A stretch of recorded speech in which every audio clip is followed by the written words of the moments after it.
नमस्कार दोस्तों, मैं श्रीधर। आप देख रहे हैं नेताजी डॉट लाइव। जैसा कि आप जानते हैं कि नेताजी डॉट लाइव के माध्यम से हमारी कोशिश होती है कि हम आपके पसंदीदा नेताओं के दिए गए वक्तव्य भाषण आप तक पहुंचाए, वो भी असंपादित। आइए इस कड़ी में आपको दिखाते हैं विचार और विश्लेषण छत्तीसगढ़ के वरिष्ठ पत्रकार दिवाकर मुक्तिबोध जी के, जिन्होंने हाल ही में अपने फेसबुक पोस्ट में इन तमाम विषयों को सामने लाया है, जिसे हमने पूरी ईमानदारी के साथ जनता के बीच ले जाने की कोशिश की है।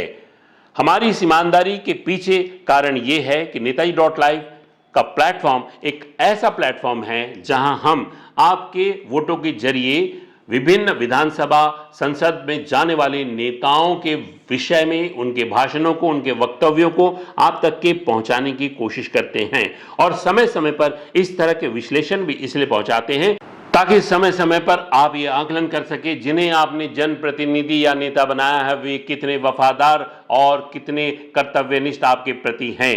क्या वे आपके साथ आपके सुख में दुख में खड़े हैं? क्या आपके अधिकारों को लेकर वे मंचों पर, विभिन्न मंचों पर बात करते हैं? क्या विधानसभा या संसद में वे आपकी मांगों को लेकर क्या बात करते हैं? किस तरह से सरकारी योजनाओं को आप तक पहुंचाने की कोशिश करते हैं? किस तरह से आपको उन्हें जिताने का फायदा मिल रहा है या फिर आपको नुकसान हो रहा है? यह आकलन करना भी हमारे साथ साथ आपका भी है। इसलिए समय समय पर हम ऐसे विश्लेषण आप तक चित्रण के माध्यम से पहुंचाने की कोशिश करते हैं कि ताकि आपको यह आसान रहे इन बातों को समझने पर कि पर्दे के सामने जो राजनीति होती है वो पर्दे के पीछे भी क्या चल रहा होता है। विष्णुदेव साय का कितना नियंत्रण।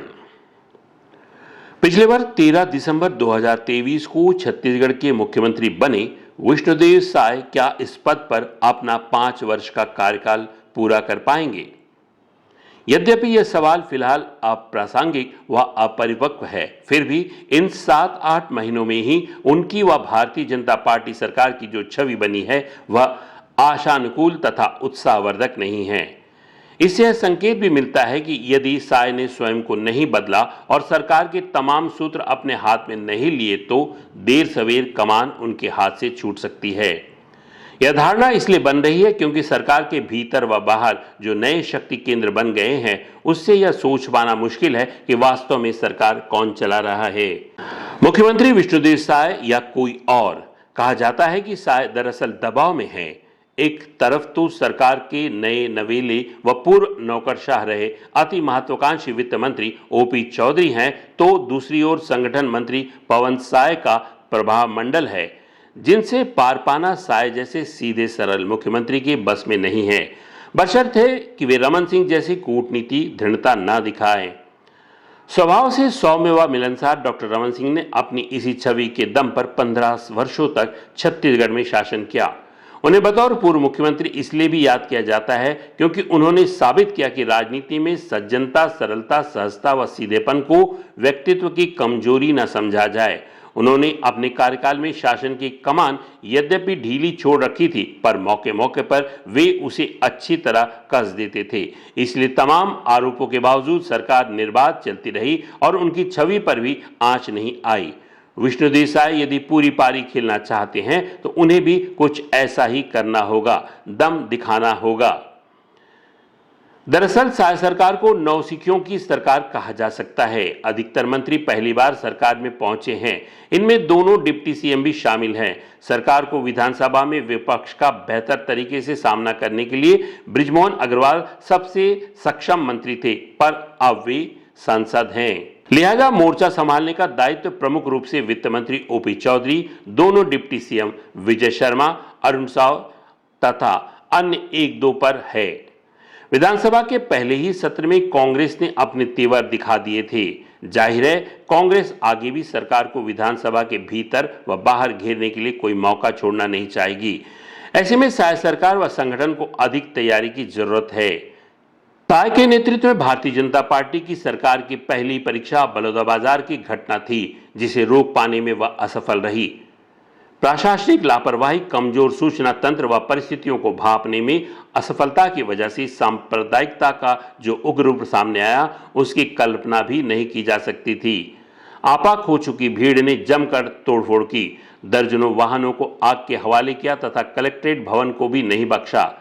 छत्तीसगढ़ के इतिहास की यह पहली घटना है जब सरकारी इमारत में आगजनी की गई। यद्यपि एक समुदाय विशेष के उग्र प्रदर्शन के बावजूद यह संतोष की बात रही कि इसमें हिंसा नहीं हुई, किसी की जान नहीं गई तथा केवल माल को क्षति पहुंची। लेकिन यह घटना सरकार के लिए एक सबक के तौर पर है।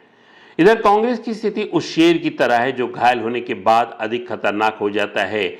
पिछले चुनाव हारने और बघेल सरकार पर भ्रष्टाचार के गंभीर आरोपों के बावजूद उनका मनोबल गिरा नहीं तथा विपक्ष की भूमिका में वह अच्छा खासा दम दिखा रहे हैं। उनकी आक्रामकता विधानसभा सत्र के दौरान नजर आई। प्रदेश में कानून व्यवस्था की लचर स्थिति तथा बढ़ते अपराध के मुद्दे पर कांग्रेस ने जोरदार प्रदर्शन किया था, विधानसभा को घेरने की कोशिश की थी। वह हर मुद्दे को लपकने तथा सरकार को असहज स्थिति में लाने की कोशिश कर रही है। भारतीय जनता पार्टी सरकार भले ही दावा करे कि कांग्रेस हवा में लाठियां चला रही है, पर यह नहीं भूलना चाहिए कि उसे आगामी कुछ महीनों में दो और चुनौतियों का सामना करना है। पहली चुनौती है रायपुर दक्षिण विधानसभा की सीट पर अपना कब्जा बरकरार रखना और दूसरी नगरीय निकाय व पंचायत चुनाव में कांग्रेस के वर्चस्व को खत्म करना।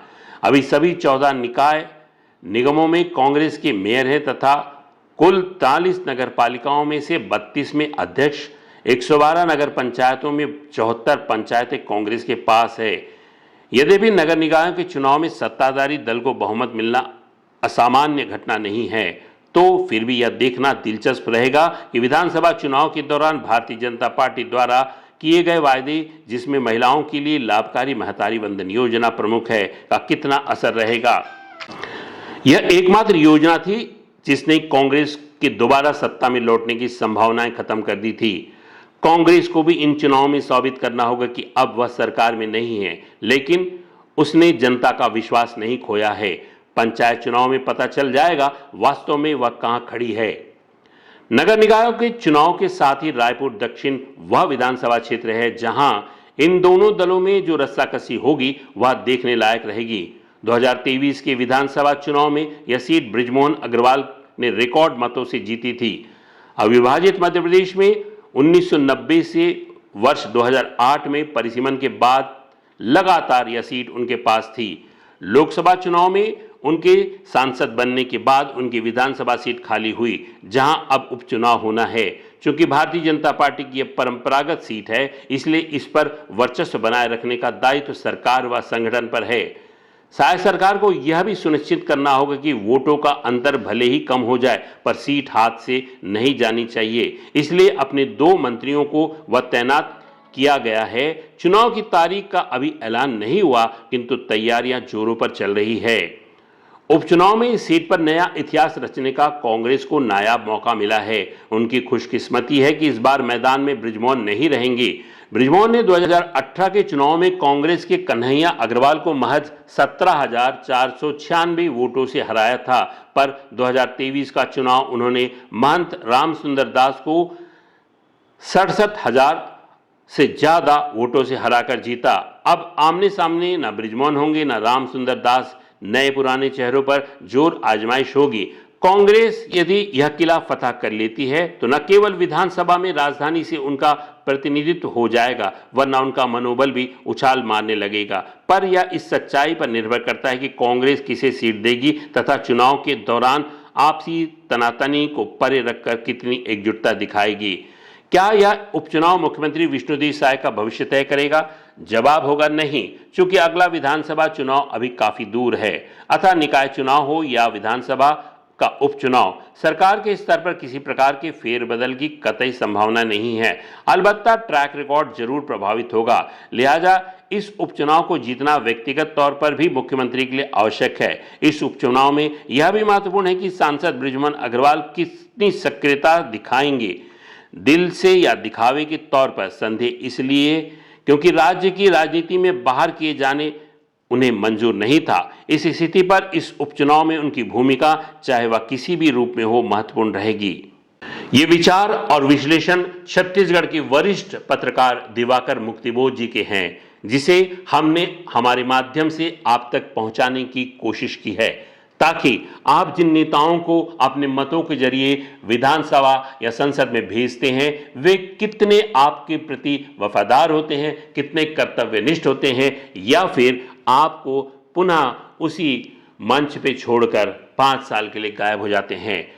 नेताओं के बीच आपसी खींचातान से किसका होता है फायदा, ये जनता को जानना चाहिए, और किसका होता है नुकसान, ये भी जनता को जानना चाहिए। हमारी ये कोशिश इसी तरह नेताजी .live के माध्यम से बरकरार रहेगी। हमारे इस चैनल में इसी तरह बने रहने के लिए हमारे इस चैनल को लाइक करें, शेयर करें, सब्सक्राइब करें। नमस्कार। नेताजी .live के प्रायोजक हैं Satyadeep diagnostic and clinic, Supela, Bhilai.